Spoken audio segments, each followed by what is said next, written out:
Welcome students. आज के इस लेक्चर में हम जेट ट्रांसफॉर्म की बात करेंगे। तो आपके आने वाले एकेयू एग्जाम के लिए जेट ट्रांसफॉर्म जो है वो मोस्ट इंपॉर्टेंट टॉपिक है। मोस्ट इंपॉर्टेंट इसलिए क्योंकि 30% क्वेश्चन जो हैं, अगर मैं 70 मार्क्स का पेपर मानूं तो 30% से ज़्यादा क्वेश्चन जो हैं हर साल इस टॉपिक से तो पूछे ही जाते हैं। जैसा कि आप इस टेबल में देख सकते हो, किसी साल 25 नंबर का तो किसी साल 21 नंबर का। तो ये 2019 में 32 मार्क्स के क्वेश्चन इस टॉपिक से पूछे गए थे। अगर क्वेश्चंस की बात करें तो बीटेक 7 सेमेस्टर 2016 में टोटल 5 क्वेश्चंस पूछे गए थे और मार्क्स इनके आपके 25 थे। बीटेक 7 सेमेस्टर 2017 में भी 5 क्वेश्चन पूछे गए थे 25 मार्क्स के।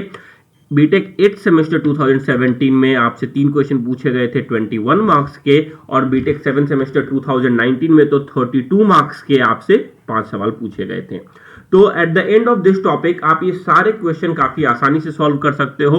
आपका जो सिलेबस है जेट ट्रांसफॉर्म का काफी आसान है एज कंपेयर टू गेट। तो मैं टू द पॉइंट आपके एकेयू के सिलेबस के हिसाब से इस बार कवर करने वाला हूं। और किस तरीके से हमारे क्लासेस आगे बढ़ेंगे, तो सबसे पहले जेट ट्रांसफॉर्म क्या होता है हम यह देखेंगे। फिर जब हमने डीटीएफटी पढ़ ही लिया तो जेट ट्रांसफॉर्म पढ़ने की क्या जरूरत है यह देखा जाएगा। एक बार जेट ट्रांसफॉर्म की रिक्वायरमेंट क्या है यह क्लियर हो जाए, उसके बाद उसके बेसिस पे हम कुछ न्यूमेरिकल्स देखेंगे, उसके बाद आरओसी की प्रॉपर्टी और फिर जेट ट्रांसफॉर्म की प्रॉपर्टी देखेंगे, और लास्ट में इनवर्स जेट ट्रांसफॉर्म देखेंगे क्योंकि वहां से कई सारे क्वेश्चन आपसे एग्जाम में पूछे जाते हैं। तो ये सारे टॉपिक्स हम जेट ट्रांसफॉर्म के अंदर कवर करेंगे। तो चलिए स्टार्ट करते हैं जेट ट्रांसफॉर्म। सबसे पहले जेट ट्रांसफॉर्म या डीटीएफटी ट्रांसफॉर्म जो हम यूज कर रहे थे वो डिस्क्रीट डोमेन में यूज कर रहे थे। फिर से एक बार रिवाइज अगर मैं कर दूं, डिस्क्रीट डोमेन मतलब क्या समझ रहा हूं। डिस्क्रीट डोमेन मतलब यह हुआ कि वो सिर्फ इंटीग्रल वैल्यू ऑफ एन पे प्रेजेंट है, यानी एन इक्वल टू 0 पे, 1 पे, 2 पे, -1 पे, -2 पे, सिर्फ इंटीग्रल वैल्यू पे वो सिग्नल जो है वो एग्जिस्ट करता है, वो कंटिन्यूअस नहीं है। तो वैसे सिग्नल्स को हम डिस्क्रीट टाइम सिग्नल्स कहते हैं। तो ये जो भी ट्रांसफॉर्म हम पढ़ रहे हैं, क्योंकि डिजिटल सिग्नल प्रोसेसिंग के अंदर आ रहा है, इसीलिए सारे डिजिटल यानी डिस्क्रिटाइज सिग्नल होंगे, सारे आपके सिर्फ एन के डिस्क्रीट वैल्यू पे यानी इंटीग्रल वैल्यू पे एग्जिस्ट कर रहे हैं। तो चलिए डीटीएफटी का हमने जो फॉर्मूला देखा था, ये डीटीएफटी का फॉर्मूला मैंने आपके सामने लिखा है, वो कुछ इस तरीके का था। x of e to the power j omega is equal to summation n is equal to -infinity to +infinity x of n e to the power -j omega n। अब क्या मैं इसी फॉर्मूले से जेट ट्रांसफॉर्म का formula लिख सकता हूं? तो जी हां, बहुत आसानी से लिख सकते हैं। बस आपको करना यह है कि जहां पे e to the power j omega है वहां वहां आपको z रख देना है। तो अगर जहां जहां e to the power j omega है वहां वहां मैं z रख दूं तो क्या हो जाएगा, जरा देखो, ये हो गया x of z is equal to summation n equal to -infinity to +infinity x of n। इसे मैं क्या कुछ ऐसा लिख सकता हूं, e to the power j omega whole to the power -n, और e to power j omega को तो हम z लिख रहे हैं, तो ये हो जाएगा z to the power -n। यानी अगर मैं सिंपल सा बोलूं कि फॉर्मूला क्या होता है जेट ट्रांसफॉर्म निकालने का, तो अगर आपको एक सिग्नल गिवन है x ऑफ n, तो अगर आपको डायरेक्टली फॉर्मूले से उसका जेट ट्रांसफॉर्म निकालना है तो आपको ज्यादा कुछ नहीं करना, आपको उसे समेशन करना है -infinity से +infinity में वो सिग्नल और उसका multiplication z to the power -n में। तो ये हो गया आपका जेट ट्रांसफॉर्म का फॉर्मूला। अब जब हम डीटीएफटी निकाल ही रहे थे, यानी डिस्क्रीट टाइम फूरियर ट्रांसफॉर्म निकाल ही रहे हैं एक discrete signal x of n के लिए, तो जेट ट्रांसफॉर्म पढ़ने की क्या जरूरत है? हमने जेट ट्रांसफॉर्म एक्स्ट्रा एक ट्रांसफॉर्म क्यों पढ़े? तो बेनिफिट जरा समझते हैं। देखिए डीटीएफटी जो है डिस्क्रीट टाइम फूरियर ट्रांसफॉर्म, वो सिर्फ तभी एग्जिस्ट करता है अगर आपका यह जो सिग्नल x ऑफ n है, यह सिग्नल आपका एब्सोल्यूटली इंटीग्रेबल हो। यह सिग्नल जो आपका x ऑफ n है, यह अगर आपका एब्सोल्यूटली इंटीग्रेबल होगा तभी डीटीएफटी एग्जिस्ट करता है। अब एब्सोल्यूटली इंटीग्रेबल या यहां पे समेबल का मतलब मैं क्या समझ रहा हूं, मतलब यह हुआ कि -infinity से लेके +infinity के बीच में अगर मैं इस सिग्नल को ऐड कर दूं, क्योंकि डिस्क्रीट है इसलिए ऐड करेंगे, अगर कंटिन्यूअस रहता था तो इंटीग्रेट कर देते थे, तो उसकी वैल्यू इनफाइनाइट से कम आनी चाहिए। अब जरा इसका एग्जाम्पल देख लेते हैं। मान लो हमारे पास कोई एक सिग्नल है, कुछ ये सिग्नल बना दिया मैंने, तो ये सिग्नल आपका, इसका एरिया फाइनाइट होगा। मान लो ये -3 से लेके +4 के बीच में एग्जिस्ट करता है, बाकी हर जगह 0 है। तो अगर मैं इसको डिस्क्रीट टाइम डोमेन में लिखूं तो -3, -2, -1, 0, 1, 2, 3 पे लाई करेगा, और उसको अगर मैं सम करूं तो उसकी वैल्यू इन्फिनिटी से छोटी आएगी। तो इस टाइप के जो सिग्नल हो गए ये होते हैं एब्सोल्युटली इंटीग्रेबल सिग्नल, और यहाँ पे एब्सोल्युटली समेबल सिग्नल। मगर अगर वहीं पे मैं आपको कुछ इस तरीके का सिग्नल देख दूं जो इन्फिनिटी पे इन्फिनिटी जा रहा हो, या उसकी वैल्यू -इन्फिनिटी पे इन्फिनिटी हो, तो ऐसे सिग्नल जिनके अंदर का एरिया इनफाइनाइट हो जाए, यानी अगर मैं इंटीग्रेट करूं -इन्फिनिटी से +इन्फिनिटी के बीच में तो उसका टोटल सम इन्फिनिटी के बराबर आ जाए, वैसे सिग्नल एब्सोल्युटली इंटीग्रेबल या एब्सोल्युटली समेबल नहीं होते। साफ साफ दिख रहा है कि अगर सारे को ऐड करूंगा तो रिजल्ट इन्फिनिटी ही आने वाला है। तो ऐसे जो सिग्नल्स होते हैं, या आप एक सिंपल सा एग्जांपल ले लो अपना यूनिट स्टेप। यहां भी देखो इन्फिनिटी में अगर मैं जाऊंगा तो एरिया अंडर द कर्व तो यहां पे भी इनफाइनाइट हो जाएगा। तो ऐसे जो सिग्नल्स होते हैं जिनके अंदर का एरिया इनफाइनाइट होता है, वैसे सिग्नल का आप DTFT नहीं निकाल सकते हो, डिस्क्रीट टाइम फूरियर ट्रांसफॉर्म नहीं निकाल सकते हो। तो वैसे सिग्नल्स के लिए हम बेसिकली Z ट्रांसफॉर्म निकालते हैं। तो अगर मेरे को Z ट्रांसफॉर्म निकाल लिया मैंने, और अगर मेरे से कोई पूछे कि इसका DTFT क्या होगा, तो मुझे क्या करना है, सिंपल सा जो Z ट्रांसफॉर्म आपने निकाला वहां Z की जगह आपको e⁻j⍵ पुट कर देना है। बट एक चीज ध्यान में रखना पड़ेगा, क्या आप DTFT तभी निकाल सकते हो अगर वो सिग्नल आपका एब्सोल्युटली समेबल हो, यानी Z की जगह e⁻j⍵ रखने के पहले आपको यह कंफर्म करना पड़ेगा कि वो सिग्नल जो है वो आपका एब्सोल्युटली इंटीग्रेबल हो, एब्सोल्युटली समेबल हो, इस टाइप का हो, इस टाइप का सिग्नल ना हो। क्योंकि Z ट्रांसफॉर्म तो आप दोनों का निकाल सकते हो, मगर DTFT सिर्फ इसका निकलता है। तो ये कैसे पता करें कि एक सिग्नल एब्सोल्युटली समेबल है या नहीं, यह आप Z ट्रांसफॉर्म के ROC रीजन ऑफ कन्वर्जन से पता करते हो, जो हम अभी थोड़ी देर में सीख लेंगे। ठीक है, तो चलिए अभी तक मैं समराइज कर रहा हूं, जो मैंने अभी तक आपको कहा उसको किस तरीके से आप समराइज करके नोट्स में लिख सकते हो। चलिए शुरू से एक बार थोड़ा सा जल्दी से समराइज कर लेते हैं। सबसे पहले DTFT का फॉर्मूला हमने प्रीवियस लेक्चर में देखा कि x of e⁻j⍵ is equal to summation n is equal to -∞ to +∞ x of n e⁻j⍵n। अब Z ट्रांसफॉर्म के फॉर्मूले के लिए क्या करना है, सिंपल सा, जहां पे आपका e⁻j⍵ है वहां पे e⁻j⍵ की जगह आपको Z रख देना है। तो चलो मैंने रख दिया, तो हमारा निकल गया Z ट्रांसफॉर्म का formula x of z is equal to summation n is equal to -∞ to +∞ x of n z⁻⁻n। अब यहां से अगला सवाल ये उठता है कि DTFT जब हमने डिस्क्रीट टाइम सिग्नल के लिए पढ़ ही लिया तो Z ट्रांसफॉर्म क्यों पढ़ा, तो इसका जवाब ये होगा कि DTFT exists only for absolutely summable signal whereas Z transform exists for both absolutely summable as well as not summable signal। तो इसीलिए हमने Z ट्रांसफॉर्म पढ़ा। अब अगर आपसे कोई पूछे कि मैं आपको एक Z ट्रांसफॉर्म दे रहा हूं, अगर मेरे को इसका DTFT बताना है तो क्या आप बता पाओगे, तो आपका जवाब होगा सर अगर यह सिग्नल एब्सोल्युटली समेबल है, कंडीशन रखते हुए, सर अगर यह सिग्नल एब्सोल्युटली समेबल है तो इस सिग्नल का DTFT बस जहां जहां Z है वहां वहां e⁻j⍵ रख देंगे तो हमारा रिजल्ट आ जाएगा।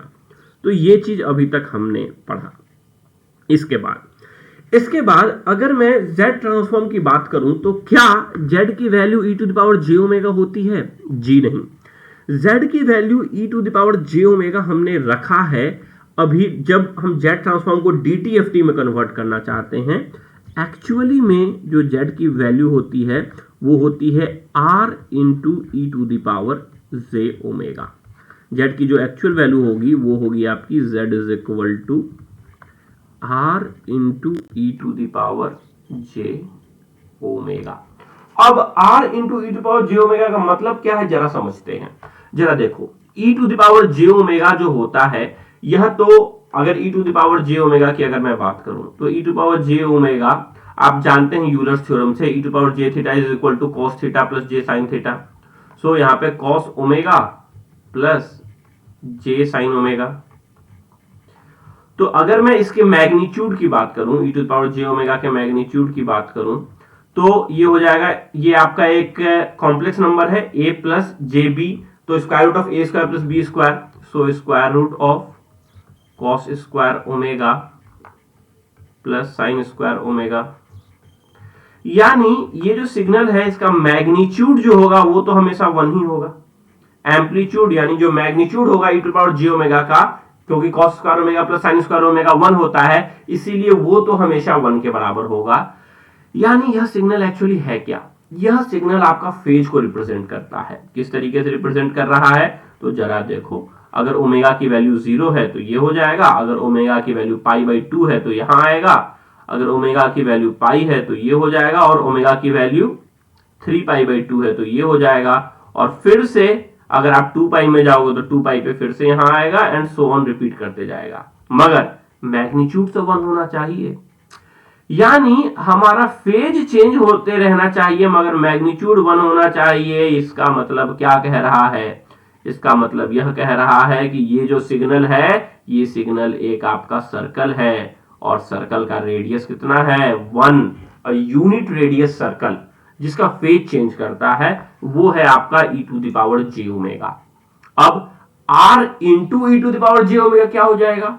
r तो आपका उसका एम्पलीट्यूड में मैंने मल्टीप्लाई कर दिया, यानी यह भी एक सर्कल हो जाएगा।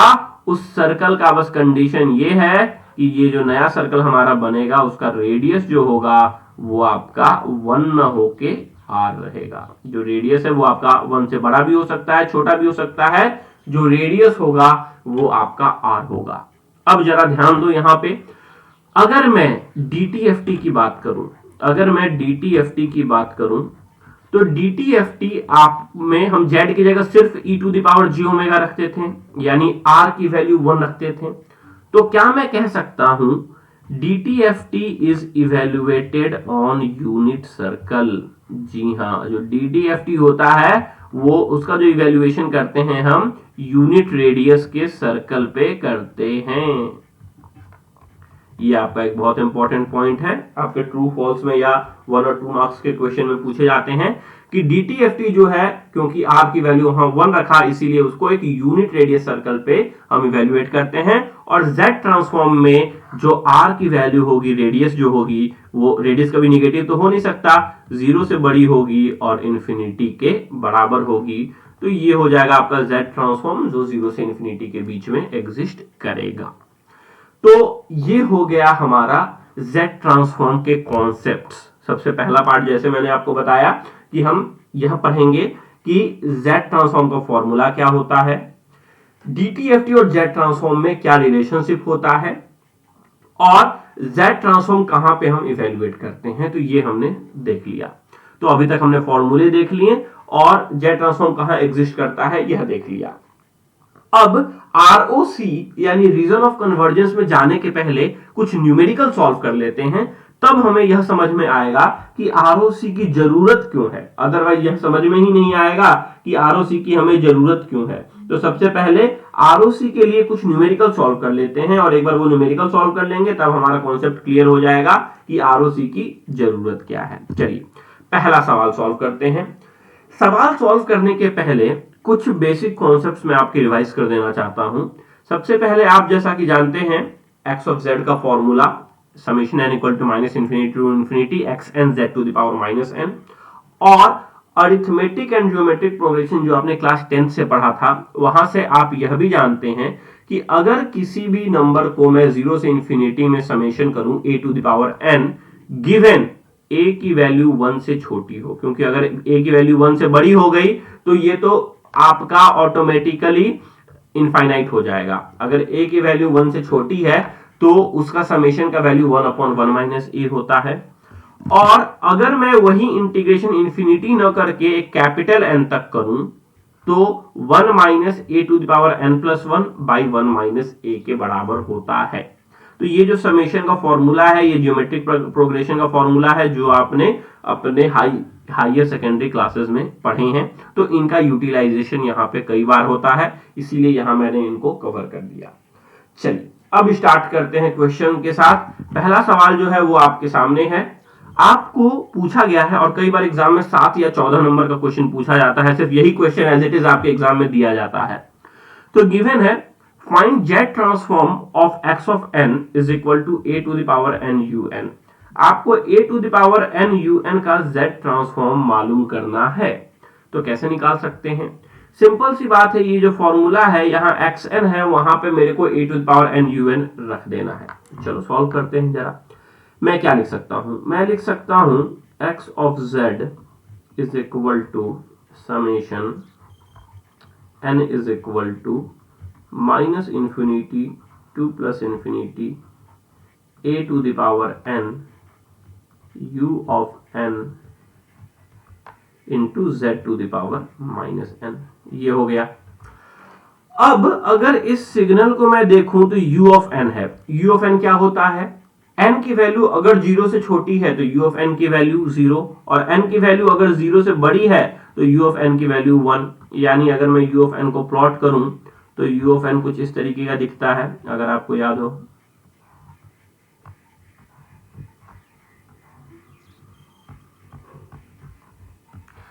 जीरो पे, 1 पे, 2 पे, 3 पे इसकी वैल्यू 1 आती है और बाकी हर जगह इसकी वैल्यू आपकी 0 हो जाती है।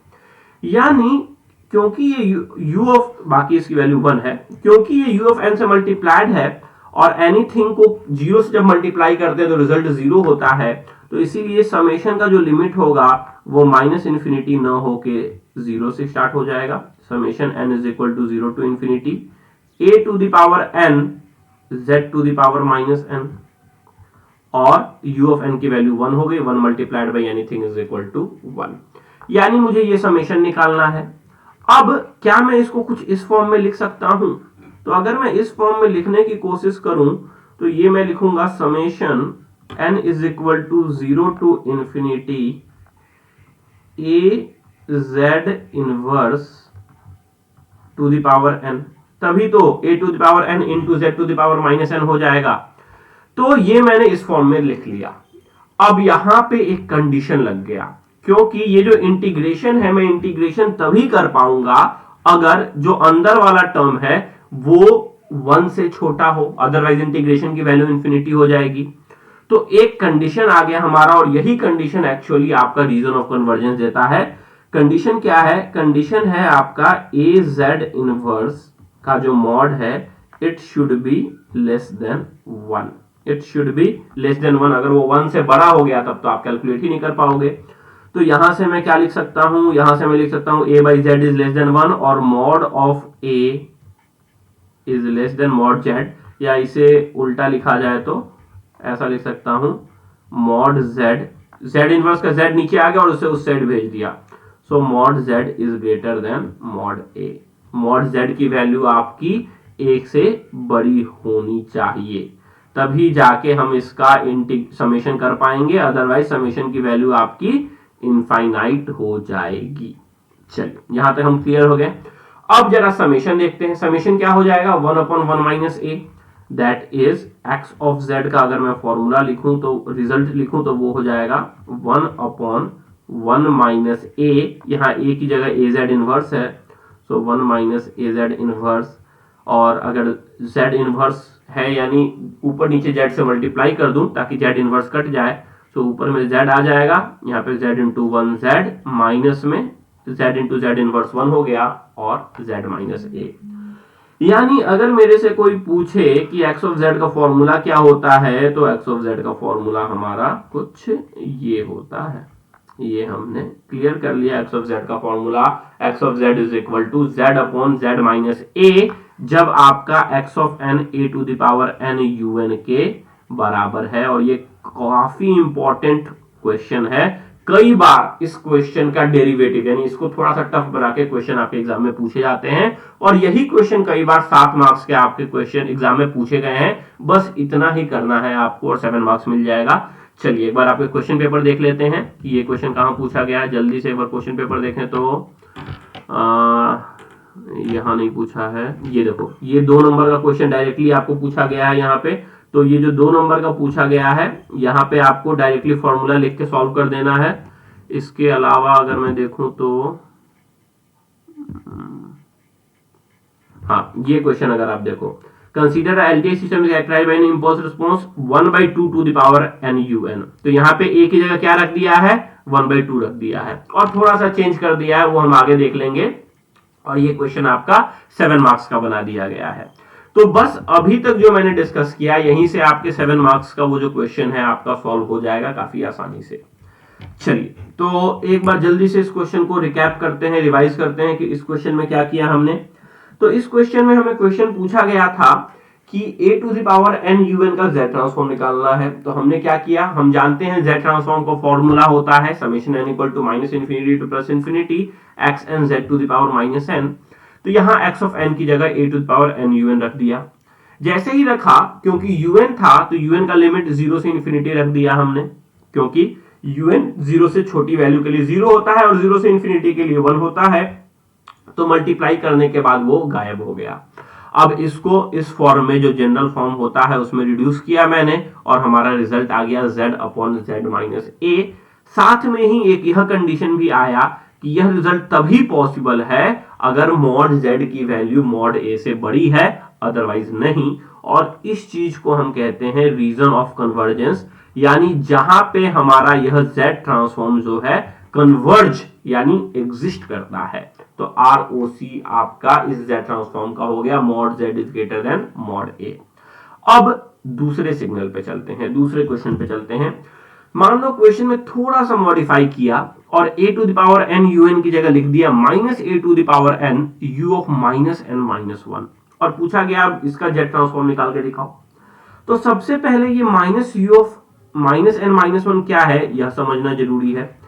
तो अगर मैं minus U of minus N minus 1 लिखूं तो हम जानते हैं u ऑफ n का अगर सिर्फ u ऑफ माइनस n रहता तो वो 0 से स्टार्ट होता, मगर क्योंकि u of minus n minus 1 है तो वो 0 से न स्टार्ट होकर माइनस 1 से स्टार्ट होगा और क्योंकि माइनस में है इसीलिए नेगेटिव साइन चला जाएगा। यानी अगर मेरे से कोई पूछे minus U of minus N minus 1 क्या होता है, तो माइनस 1 माइनस 2 माइनस 3 माइनस 4 और बाकी सारी वैल्यू पे वो आपका 1 के बराबर होता है और 0 1 2 3 बाकी सारी वैल्यू पे वो आपका 0 के बराबर होता है। अब इसको मैं उठा के यहां रख दूंगा x ऑफ n की जगह। अगर मैं ऐसा रखता हूं तो हमारा फॉर्मूला क्या हो जाएगा, x of z is equal to summation n is equal to minus infinity. अब बताओ माइनस इंफिनिटी से क्या मैं प्लस इंफिनिटी तक जाऊंगा, जी नहीं, माइनस 1 तक ही जाऊंगा। क्यों माइनस 1 तक जाऊंगा, क्योंकि माइनस 1 के बाद तो इसकी वैल्यू 0 हो जा रही है, इसीलिए summation n is equal to minus infinity to minus 1 minus a to the power n, क्योंकि बाकी तो उसकी वैल्यू 1 है, into z to the power minus n। तो ये मैंने लिख लिया।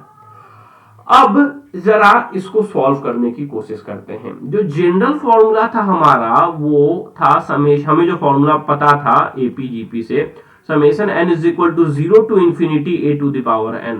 कुछ अगर इस टाइप का देगा तो हमें पता चलेगा, यानी बेसिकली मेरे को लिमिट को चेंज करना है, लिमिट पॉजिटिव होनी चाहिए। तो एक काम करते हैं, सबसे पहले n को मैं बोल देता हूं कि जो n है वो हमारा माइनस के बराबर है, n is equal to minus K. अगर मैं ऐसा करूं तो क्या होगा, अगर मैं ऐसा करूं तो जब हमारा n की वैल्यू माइनस इंफिनिटी है तो इस वक्त हमारी k की वैल्यू क्या हो जाएगी, minus of minus infinity that is plus infinity. जब हमारी n की वैल्यू माइनस 1 है तो k की वैल्यू क्या हो जाएगी, माइनस ऑफ माइनस 1, यानी k की वैल्यू 1 हो जाएगी। तो हमारा जो इंटीग्रेशन समेशन है वो हो जाएगा k is equal to infinity to 1 लिखूं या 1 टू इंफिनिटी लिखूं, बात तो बराबर है। समेशन है, ऊपर नीचे आसानी से चेंज कर सकते हैं। इंटीग्रेशन में आपका टेंशन होता है, समेशन में तो कोई दिक्कत है ही नहीं। तो summation k equal to 1 to infinity, minus sign बाहर लिख लेते हैं, ये वाला minus sign, a to the power n की जगह क्या लिखा है हमने, minus k, a to the power minus k, z to the power minus n की जगह क्या लिखेंगे, minus of minus k that is z to the power k। ये चीज हो गया a to the power minus के z टू द पावर के इक्वल टू 1 टू इन्फिनिटी। अब यहाँ एक चीज की कमी है। किस चीज की कमी है? इस फॉर्मेट में अगर देखें तो यहाँ 0 से इन्फिनिटी जाना चाहिए, यहाँ हमारा 1 से इन्फिनिटी जा रहा है। तो 0 से इन्फिनिटी कैसे ले जा सकते हैं? तो 0 से इन्फिनिटी मेरे को लेकर जाना है, तो इसको ले जाने के लिए काफी सिंपल सी बात है। अगर मैं k इक्वल टू 0 रखूं तो ये क्या हो जाता अंदर वाला टर्म, जरा सोचो। सबसे पहले अंदर वाले टर्म को अगर मैं और कॉम्प्लेक्स फॉर्म में लिखूं, मतलब और छोटा करके लिखने की कोशिश करूं, तो मैं लिख सकता हूं k equal to 1 to infinity, a और z मैंने अंदर ले लिया, a इनवर्स हो जाएगा और z to the power a inverse into z whole to the power k हो जाएगा। अब अगर k की वैल्यू 0 होती तो ये वाला टर्म क्या होता? a inverse into z to the power 0, a inverse into z to the power 0, जिसकी वैल्यू आपकी कुछ नहीं 1 के बराबर होती। तो बेसिकली अगर आप देखो तो मैं एक 1 ऐड कर दूं, +1 कर दूं और माइनस कर दूं तो उससे भी सॉल्व हो सकता है, या उससे भी एक सिंपल तरीका है। क्या? जरा देखिए। सबसे पहले मैं इसको यहां लिख लेता हूं। हमारे पास है minus summation k equal to 1 to infinity minus summation k equal to 1 to infinity a inverse z whole to the power k, a inverse z whole to the power k। एक बार इसको एक्सपेंड कर देते हैं, expand करते हैं minus sign बाहर रखते हुए। तो सबसे पहले k की वैल्यू क्या रखेंगे? 1, so a inverse z to the power 1 plus, अब क्या रखेंगे? a inverse z to the power 2, k की वैल्यू 2 प्लस, अब क्या रखेंगे? a inverse z to the power 3, k की वैल्यू बस रखते जा रहा हूं, plus dot dot dot infinity तक जाएगा।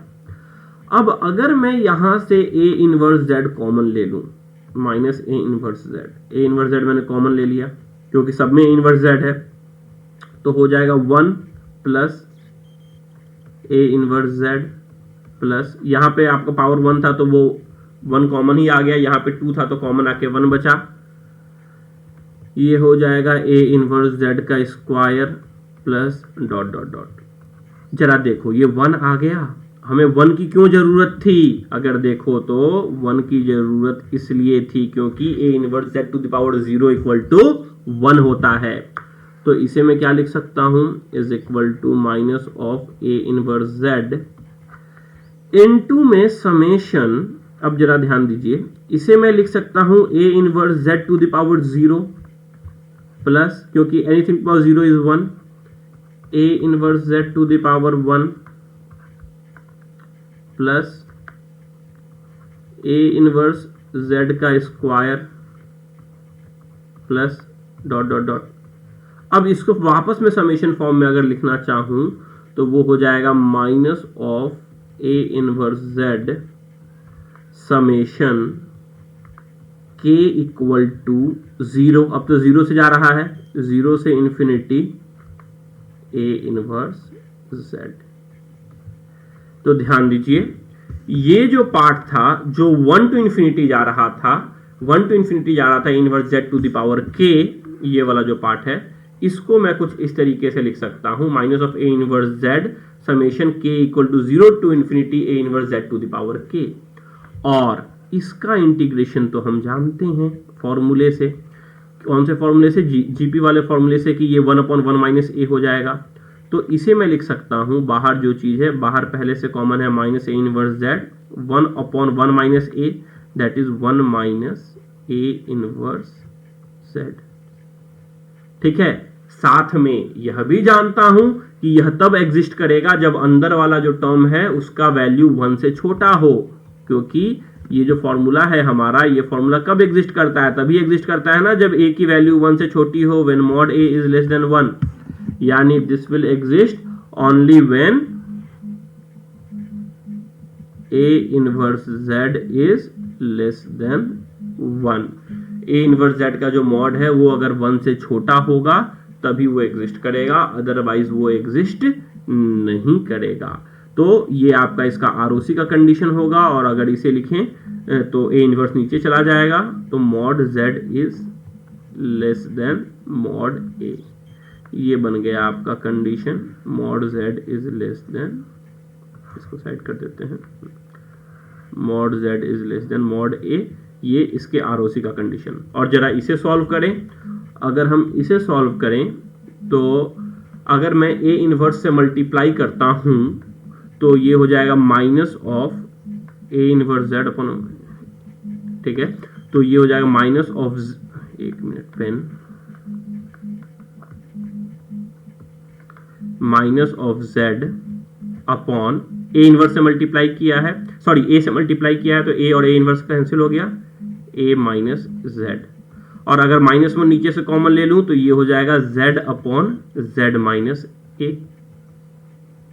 जरा ध्यान दो, ये जो सिग्नल आया इसका भी z transform z upon z minus a आया, और जो दूसरा सिग्नल था इसका जो आरओसी था वो mod z is less then mod a आया, ठीक है, ये सिग्नल हमारा माइनस 8 पर nu of minus n minus 1। वहीं पे जब मैंने 8 पर n un किया तो इसका भी z transform z upon z minus a ही आया, तो अंतर कहां आया, अंतर आरओसी पे आया।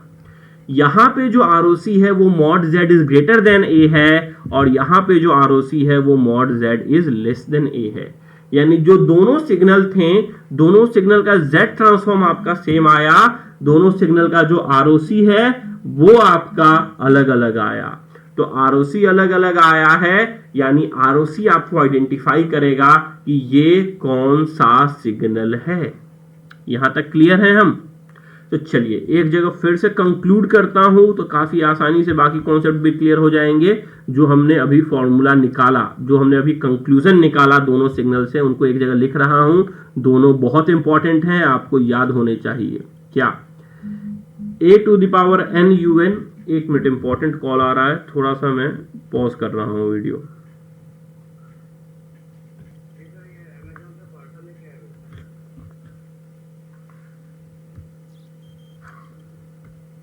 चलिए स्टार्ट करते हैं। तो हमने पढ़ा a to the power n un, तो a to the power n un का जो z ट्रांसफॉर्म होता है वो अभी हमने देखा, ये हो गया आपका z upon z minus a।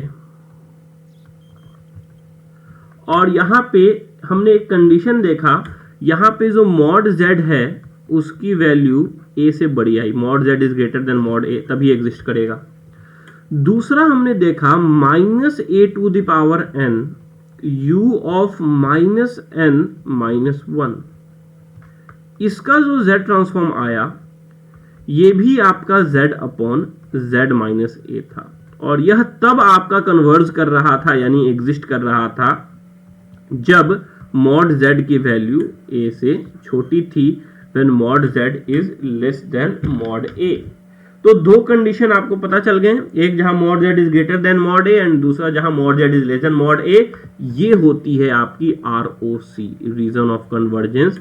यानी जब भी आप z ट्रांसफॉर्म निकालोगे तो ये ROC मेंशन करना जरूरी है। ये चीज DTFT में नहीं था, डिस्क्रीट टाइम फूरियर ट्रांसफॉर्म में नहीं था, क्योंकि डिस्क्रीट टाइम फूरियर ट्रांसफॉर्म आपका यूनिक आता था, z ट्रांसफॉर्म आपके यूनिक नहीं आते हैं। जैसा हम देख सकते हैं यहाँ पे हमारे दो सिग्नल हैं, दोनों सिग्नल काफी अलग हैं, a to power n un and minus 8 power n u of minus n minus 1, मगर दोनों का जो z ट्रांसफॉर्म आया वो सेम आया। तो कैसे डिस्टिंग्विश करेंगे कि दोनों सिग्नल अलग है? तो उसके लिए आपको दोनों सिग्नल का ROC, रीजन ऑफ कन्वर्जेंस, निकालना पड़ेगा।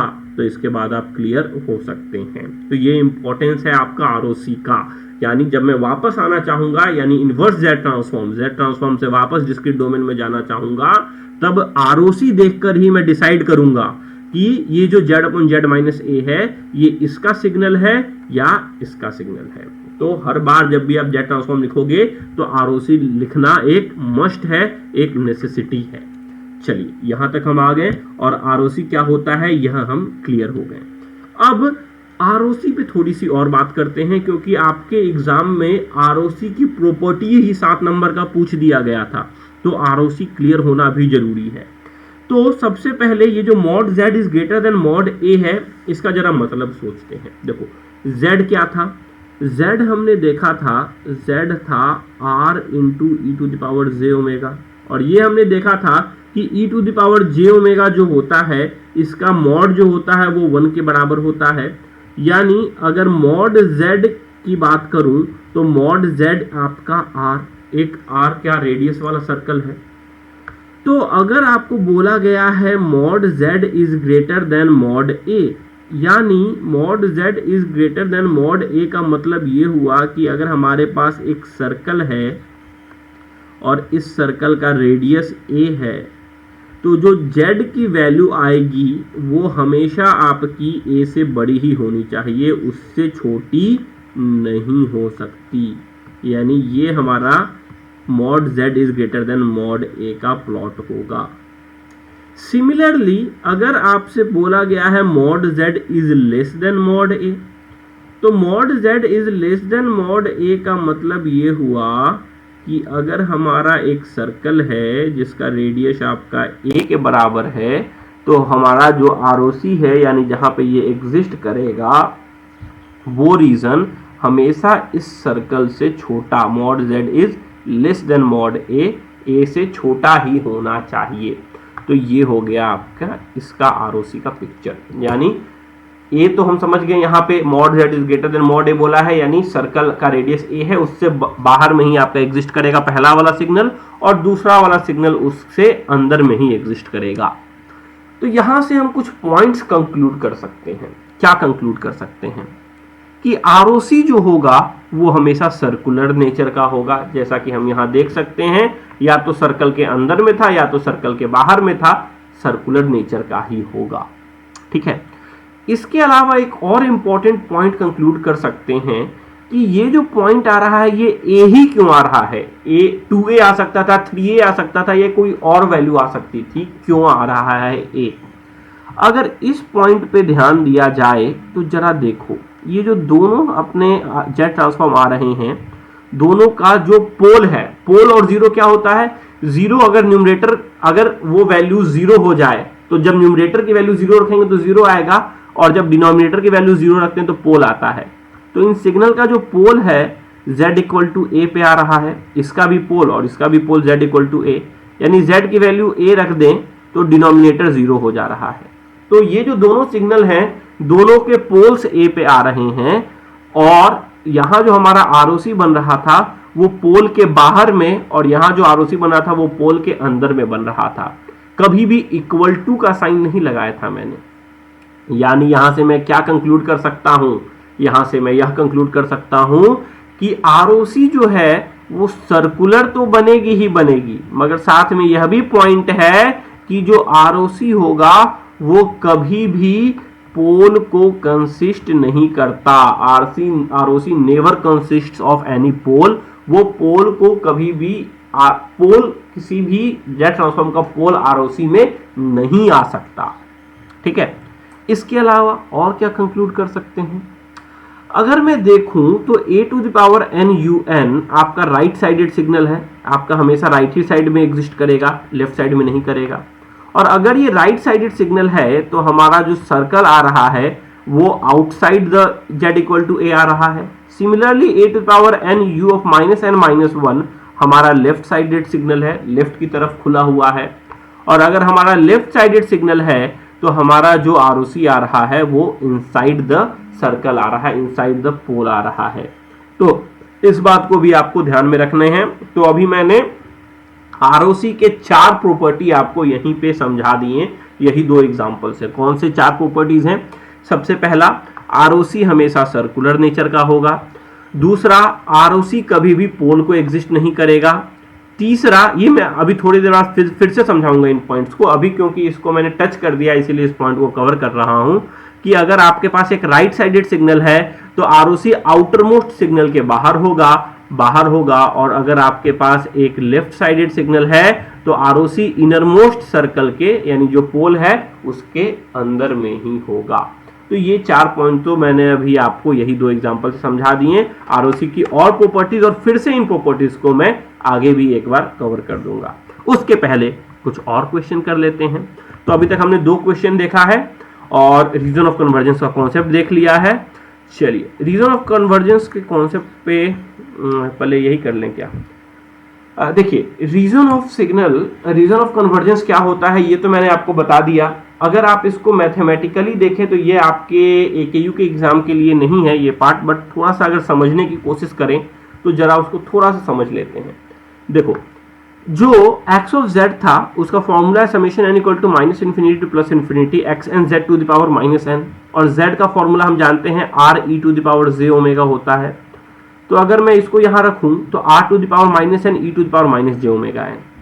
अगर इस सिग्नल को देखा जाए तो क्या मैं कह सकता हूं यह जो है x n r to the power minus n का DTFT है, क्योंकि DTFT में क्या करते थे, उस सिग्नल को e to the power minus j omega n से मल्टीप्लाई करते थे और समेशन ले लेते थे। यानी यह कहा जा सकता है कि Z transform is nothing but DTFT discrete time Fourier transform of x of n r to the power minus n, और x of n r to the power minus n जो है आपका, यह आपका एक सिग्नल हो गया। अगर इस सिग्नल का मैं DTFT निकालूं तो बेसिकली मैं Z ट्रांसफॉर्म निकाल रहा हूं, यह मैं कह सकता हूं। और मैं यह जानता हूं DTFT तब एग्जिस्ट करता है जब जो सिग्नल होता है वो एब्सोल्युटली समेबल हो इस केस में। यानी अगर x n r n r to power minus n summation n equal to minus infinity to plus infinity में एब्सोल्युटली समेबल हो, x of n r to the power minus n की value अगर infinity से छोटी हो तो हम कहेंगे कि हमारा DTFT एग्जिस्ट करेगा, और in other words that will be the region of convergence of the Z transform. अब अगर मैं अपने एग्जांपल्स से बात करूं तो हमने दो एग्जांपल लिया था, एक xn is equal to a to power n un, तो xn की वैल्यू अगर ये ले तो DTFT एग्जिस्ट करने के लिए क्या होना चाहिए, summation n equal to minus infinity to plus infinity x n that is a to the power n u of n into r to the power minus n into r to the power minus n। ये part जो है ये आपका infinity से छोटा होना चाहिए। अब अगर इसी सिग्नल को थोड़ा सा मैं लिखूं तो u ऑफ n है, इसीलिए summation n equal to 0 to infinity हो गया a to the power n r to the power minus n that is a inverse r whole to the power n। इसको मैं कुछ ऐसा लिख सकता हूं, और हम जानते हैं यह हम तभी इंटीग्रेट कर सकते हैं, यानी तभी इसकी वैल्यू फाइनाइट आएगी जब a इनवर्स r आपका 1 से छोटा हो, यानी r जो होगा a इनवर्स उधर चला जाएगा, r is less than a। Sorry a inverse r गलत हो गया, ए आर इनवर्स होगा ना, एक मिनट।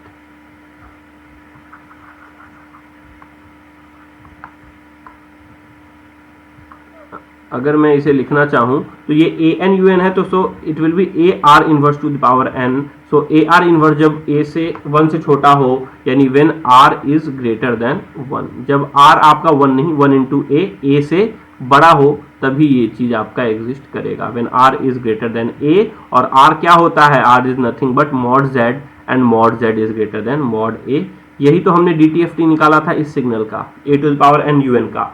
तो आप चाहो तो यही हमने ROC निकाला था इस सिग्नल का। तो आप चाहो तो रीजन ऑफ कन्वर्जेंस निकालने के लिए यह तरीका भी यूज कर सकते हो।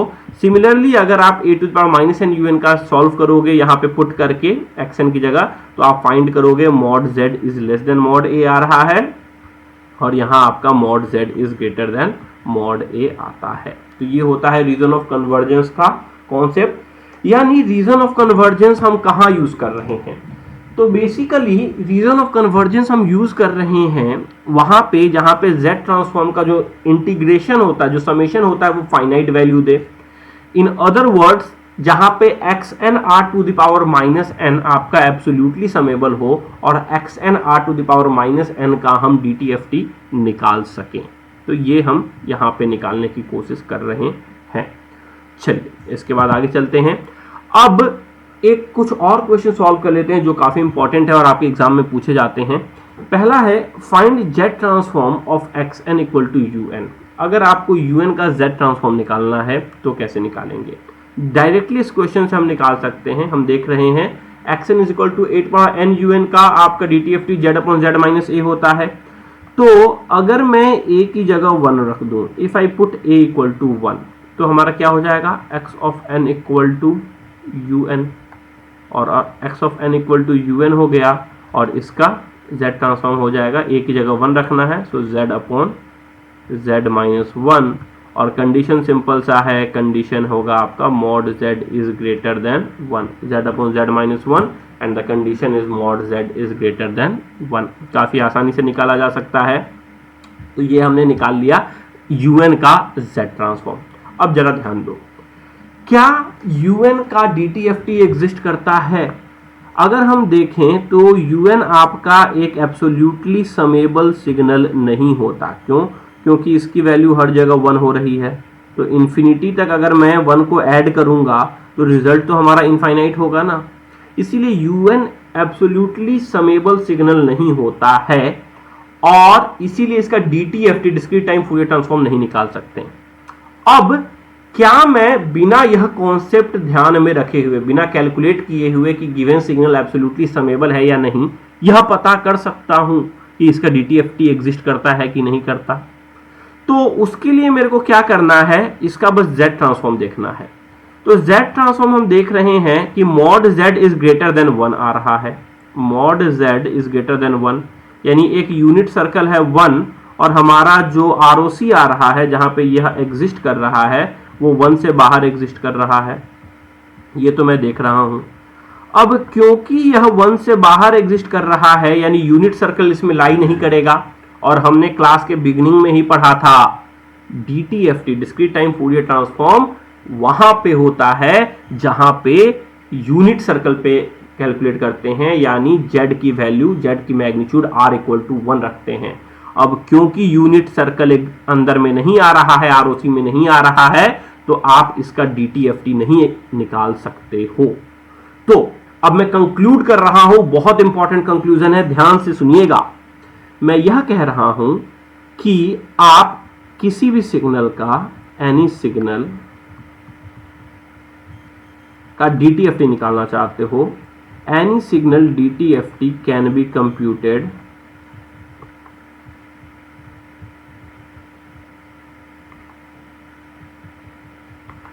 By putting. आप किसी भी सिग्नल का DTFT निकाल सकते हो।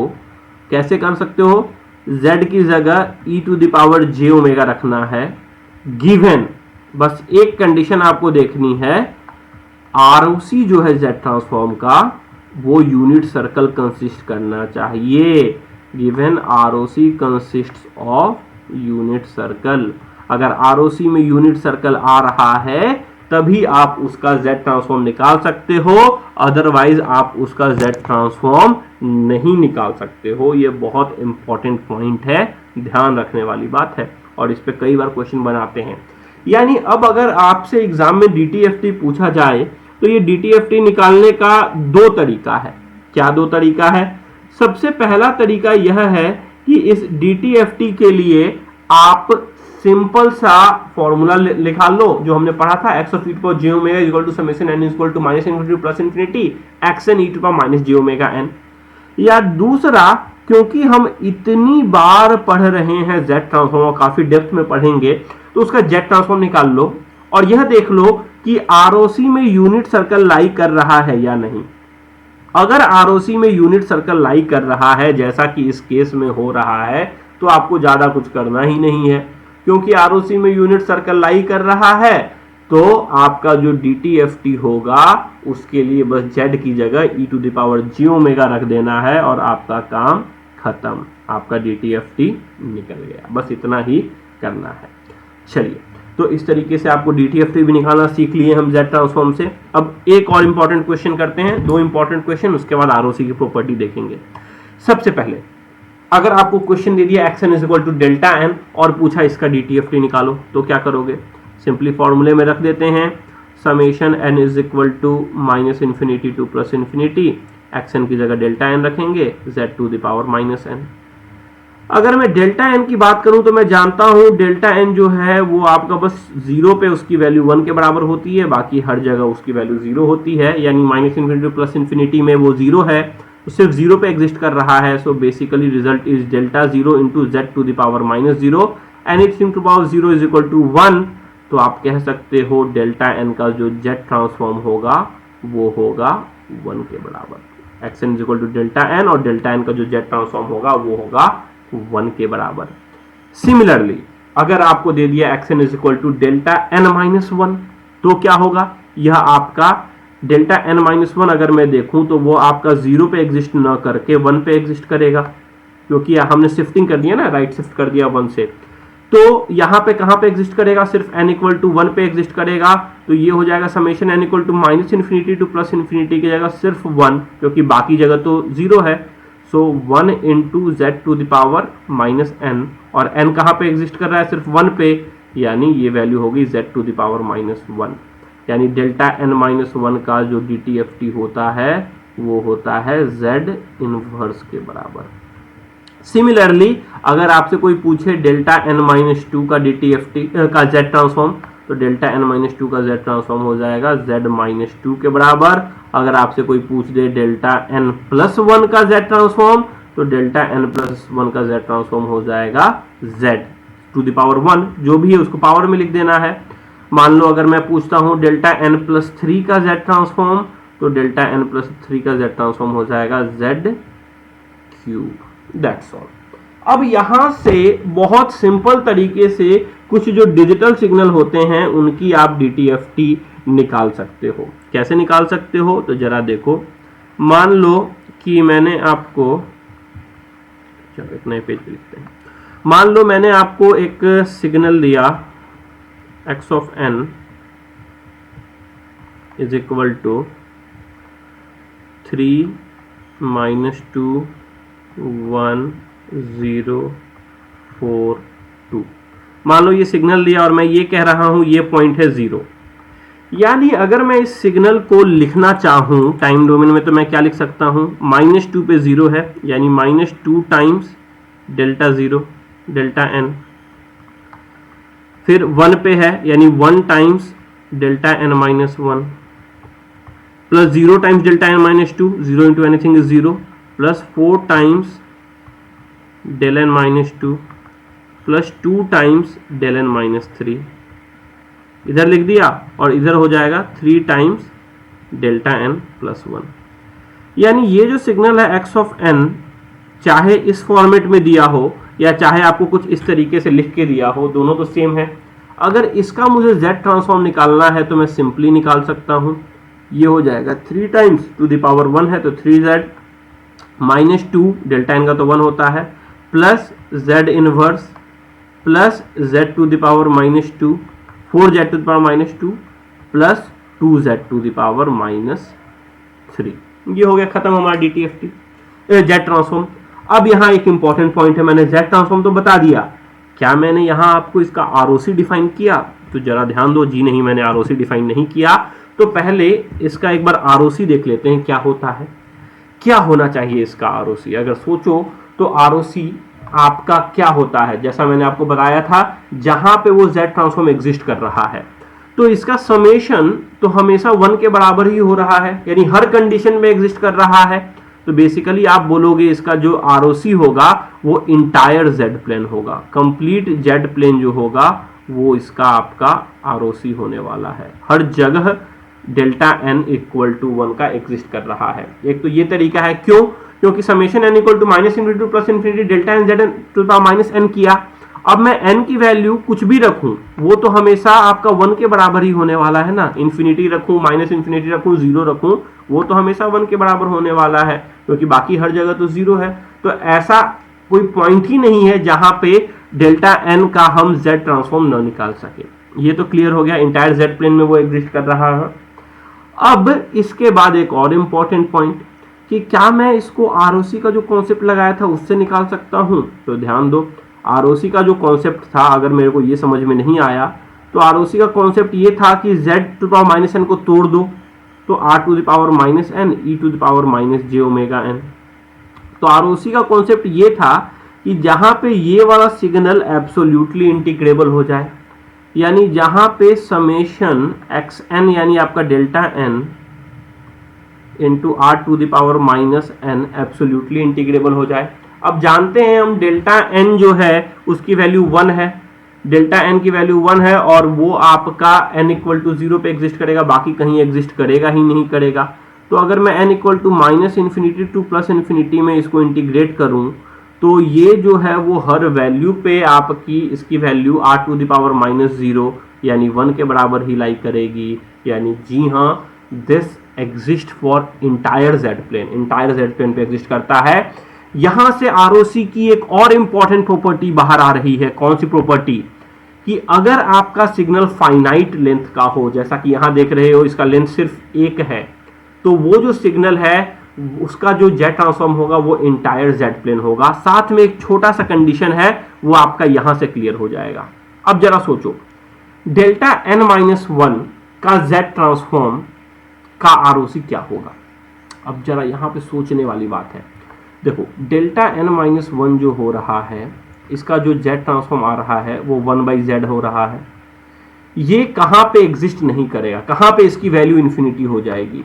जहां पे z की वैल्यू जैसे ही मैंने 0 रख दिया तो 1/0 इक्वल टू इन्फिनिटी। यानी इसका भी जो आरओसी होगा वो इंटायर जेड प्लेन तो होगा ही होगा, इंटायर जेड प्लेन तो होगा ही होगा, मगर इंटायर जेड प्लेन में से बस एक पॉइंट हटा देना है और वो पॉइंट हो जाएगा आपका 0। तो यहां से एक आरओसी की बहुत इंपॉर्टेंट प्रॉपर्टी मैं आपको बताने जा रहा हूं। एक और पॉइंट रख लेते हैं। मान लो मैं आपको देता ये वाला डेल्टा n+1, तो delta n+1 equal to z की वैल्यू इनफाइनाइट कहां होगी? जहां जेड की वैल्यू इनफाइनाइट होगी, बाकी हर जगह तो वो फाइनाइट ही होगा।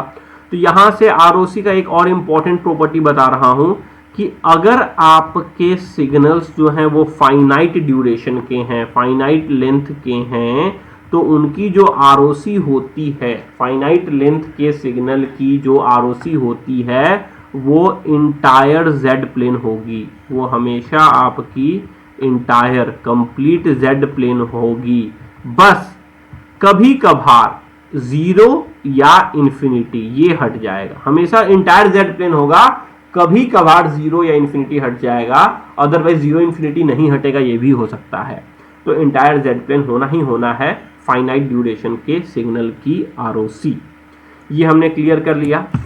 चलिए, तो यहां तक हम आ गए। अब जल्दी से प्रॉपर्टीज ऑफ आरओसी को कवर कर लेते हैं। जो मैंने आपको कवर किया है उसको एक जगह समराइज कर लेते हैं। सबसे पहले, शेप विल बी रिंग और सर्कल सेंटर्ड एट ओरिजिन। हमने देखा था शेप जो था वो सर्कल था जो ओरिजिन पे सेंटर्ड था, तो पहला प्रॉपर्टी। दूसरा, आरओसी में कोई पोल नहीं होता है, z/z-a था, तो z-a आपका पोल था, हमेशा पोल के बाहर या पोल के अंदर लाई कर रहा था ROC. ROC does not contain any pole। तीसरा, राइट साइडेड सिग्नल के लिए ROC outside the outer most pole होगा, और चौथा, लेफ्ट साइडेड सिग्नल के लिए ROC inside the innermost pole होना है। ये भी हमने देखा था, a⁴n un था यानी राइट साइडेड सिग्नल था, इसलिए mod z greater than mod a आया था outside the outer most signal, and -a⁴n u of -n-1 का ROC mod z less than mod a आया था, यानी इनसाइड द इनर मोस्ट पोल आया था। पांचवी प्रॉपर्टी, अगर एक्शन एक डबल साइडेड आरओसी है, एक सिग्नल ये अभी मैं लेके दिखाऊंगा आपको, if x of n is a double sided signal ROC will be ring does not containing any pole. इसका एक एग्जांपल अभी मैं लेके सॉल्व कर दूंगा, तो ये वाला कॉन्सेप्ट और यहाँ पे जो लिखा है शेप विल बी रिंग, ये दोनों सॉल्व हो जाएगा। एक क्वेश्चन अभी सॉल्व करेंगे इसको लेकर। छठी प्रॉपर्टी है, अगर एक्शन एक फाइनाइट ड्यूरेशन सिग्नल है, जैसा कि अभी हमने देखा, तो ROC will consist of entire z plane, ROC में इंटायर जेड प्लेन होगा with possible exclusion of z equal to 0 and और इन्फिनिटी। यानी अगर एक फाइनाइट ड्यूरेशन की सिग्नल है तो उसकी ROC हमेशा इंटायर जेड प्लेन होगी, हो सकती है उसमें कभी कभार 0 या इन्फिनिटी आए या ना आए, मगर होगा तो इंटायर जेड प्लेन। तो ये हमने कवर कर लिया। अब एक आखिरी क्वेश्चन आज का सॉल्व कर लेते हैं, तो यहां तक का टॉपिक हमारा क्लियर हो जाएगा। एक क्वेश्चन ले लेता हूं। मान लो आपको गिवन है x of n is equal to b to the power mod n, b to the power mod n आपको गिवन है, और आपको पूछा गया है कि इसका मेरे को z ट्रांसफॉर्म निकाल के दिखाओ। तो कैसे निकालोगे? चलो सॉल्व करते हैं। देखो, b to the power mod n को मैं क्या लिख सकता हूं? हम जानते हैं mod है, तो mod को n इक्वल टू 0 के अबाउट हम तोड़ सकते हैं। तो b to the power mod n is equal to b to the power mod n is equal to b to the power n when n is greater than 0, और इसको लिख सकता हूं b to the power -n when n is when n is less than 0, ये तो लिख सकते हैं ना क्योंकि आपका मॉड है। तो यही जो b टू पावर n है n ग्रेटर देन 0, तो क्या मैं इसको ऐसा लिख सकता हूं, जरा सोचो, b to power n into u of n। अब u ऑफ n लिखा तो n लेस देन 0 के लिए ऑटोमेटिक उसकी वैल्यू 0 है, वो सिर्फ ग्रेटर देन 0 के लिए एग्जिस्ट कर रहा है, plus b to the power minus n u of minus n minus 1, क्योंकि डिस्क्रीट टाइम डोमेन है इसलिए माइनस n नहीं लिख सकते, माइनस n माइनस 1 लेंगे, हमेशा 1 के पहले ही स्टार्ट होगा। तो b to power n u n plus b to power minus n u of minus 1 लिखा जा सकता है आपको b to the power mod n को। अब इसको मान लेते हैं x1 ऑफ n और इसको मान लेते हैं x2 ऑफ n। क्या मुझे इनका जेड ट्रांसफॉर्म पता है? तो अगर देखो तो b to power n u n का तो पता है मेरे को, b to power n u n का क्या हो जाएगा, z upon z minus b, और ROC क्या होगा, ROC होगा mod z is greater than mod b, क्योंकि राइट साइडेड सिग्नल है un और ROC ग्रेटर देन होगा the outer most pole, pole आपका एक ही है b के बाहर होगा, ये तो हम क्लियर हो गए।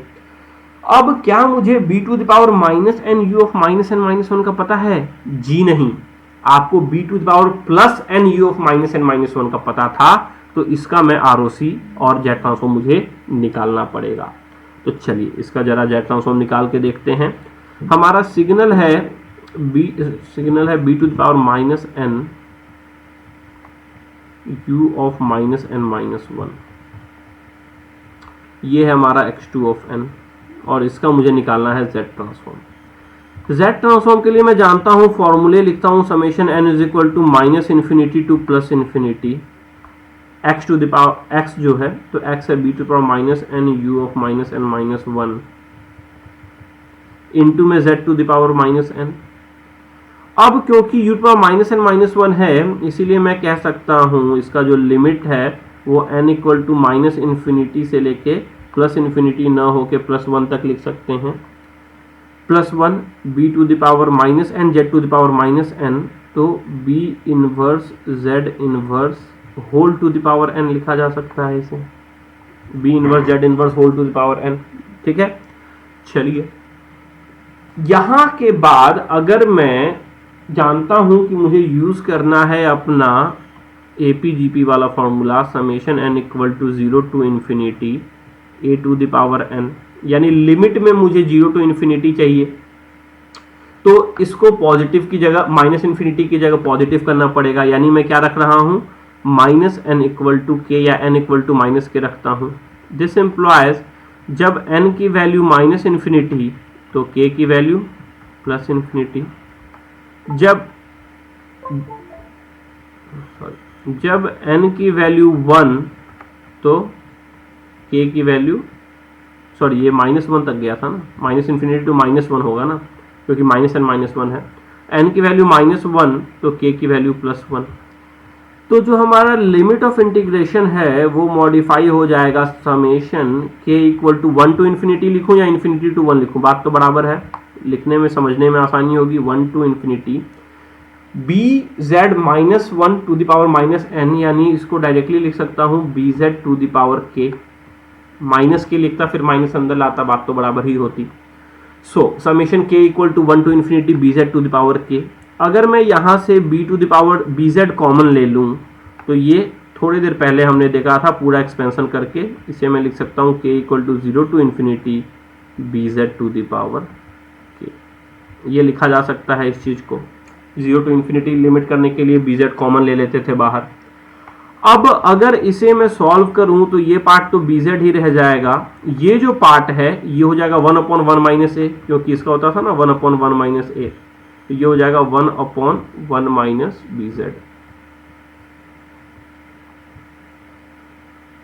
और एग्जिस्ट करने का कंडीशन क्या होगा, एग्जिस्ट करने का कंडीशन हो जाएगा mod of bz should be less than 1, यानी ये हो जाएगी हमारी ROC और ये हो जाएगा हमारा z ट्रांसफॉर्म। अब इसको उठा के अपने क्वेश्चन में रख लेते हैं, तो bz अपॉन 1 माइनस bz अगर हमारा आ गया, इसका z transform bz upon 1 minus bz, और इसका आरओसी भी हमने देख लिया, mod of B Z is less than 1, यानी इसे मैं लिख सकता हूं mod Z is less than 1 by mod B, ये लिख सकता हूं।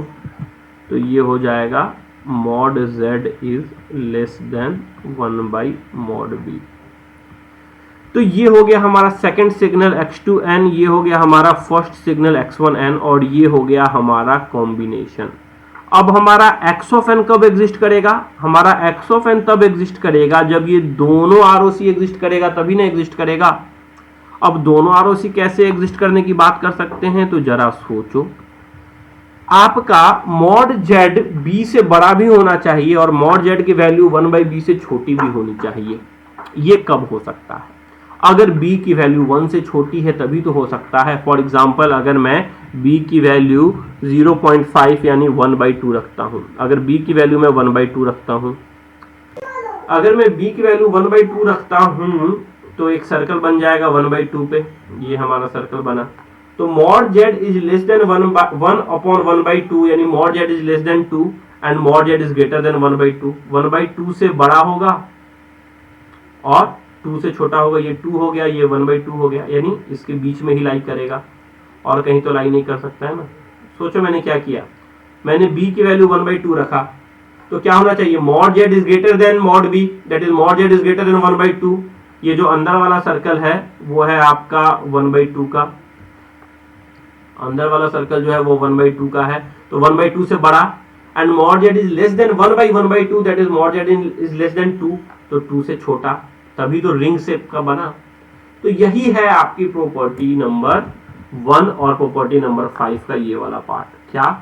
Shape will be ring, ring का शेप बनना चाहिए जैसा कि डबल साइडेड सिग्नल में बना, या तो आपका सर्कल बन रहा था, और यहाँ पे if x of n is a double sided signal, ROC will be ring, does not containing any pole। अगर x of n आपका डबल साइडेड सिग्नल है तो ROC रिंग होगा। पोल तो ROC कभी भी कंसिस्ट कर ही नहीं सकता, ROC do not contain any pole।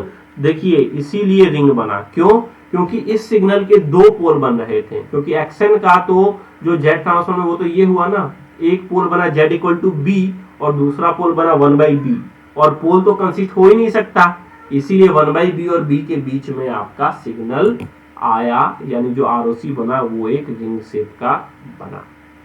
तो ये आपका Z ट्रांसफॉर्म का फर्स्ट पार्ट कंप्लीट हो गया, जहां हमने Z ट्रांसफॉर्म के फॉर्मूलेज देखे, DTFT से रिलेशनशिप देखा, कुछ क्वेश्चन देखा, ROC क्या होता है यह देखा, और ROC की प्रॉपर्टी देखी।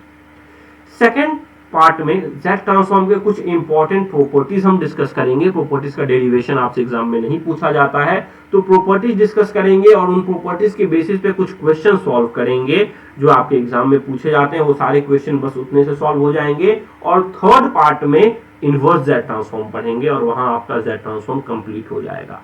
तो इस तरीके से आगे के लेक्चर्स हम कंटिन्यू करेंगे। चलिए आज का लेक्चर यहाँ पे एंड करते हैं। चलो, गुड डे।